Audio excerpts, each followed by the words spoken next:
তুমি কারে বুঝাও? হ্যাঁ, আমরা কিছু বুঝি না নি, মনে করে এতটুকু আমরা সব বুঝি আমরা বাপ। তুমি যে কিছুই করো না কেন, মা বলাই বললো বান্দা তোমার শেষ, তোমার করা শেষ, তোমার আর করার সুযোগ নাই রে বাপ। কি মনে করো তুমি?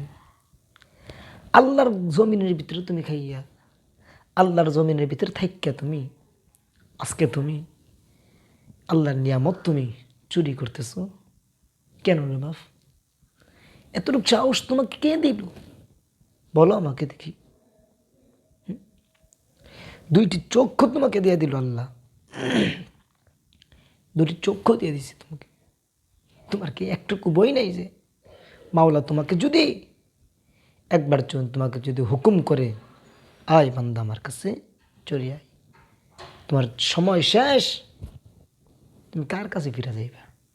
না যাইবা তোমার বাবার কাছে, না যাইবা তোমার মোবাইলের কাছে, না যাইবা তোমার টিকটকের কাছে।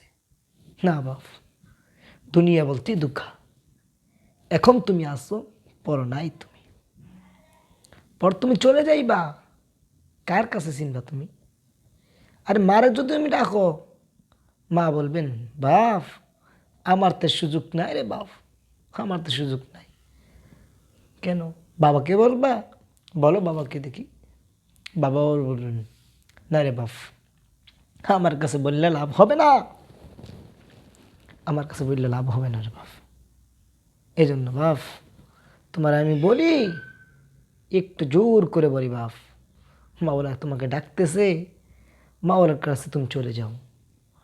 মাওলার কাছে চলে গেলে তোমাকে মাওলায় তোমাকে মাফ করে দিবেন, মাওলা তোমাকে আপনের মতন নিয়ে দিবেন, মাওলা তোমাকে বন্ধু হিসাবে তোমাকে মানে নেবেন। আরে মুসলমান, তুমি কি মনে করো? তুমি কি মনে করো এই জীবনটা তোমার এতটুকুই? না বাপ, তোমার জীবন শেষ হয়ে গেছে। ওই তুমি টিকটকের ভিতরে, ওই পাবজির ভিতরে তুমি জীবনটা তুমি শেষ করে দিছো বন্ধু। তুমি আর কিছুই পাইবা না, তুমি আর কিছুই পাইবা না। আমাদের শায়েখ হজরতে আল্লাম হজরত মৌলানা মুফতি আনিসুর রহমান আশরাফি হুজুর বলেন যে আজ তোমার এই সুন্দর চেহারার অধিকারী হইয়া আজ দেখবা তুমি আজকে তোমার ফেসবুকও নাই, ইউটিউবও নাই, তোমার আব্বাও নাই, তোমার হারবাল কোম্পানি ওষুধ খাওয়াইয়া বাপ তোমার শেষ করে দিছে।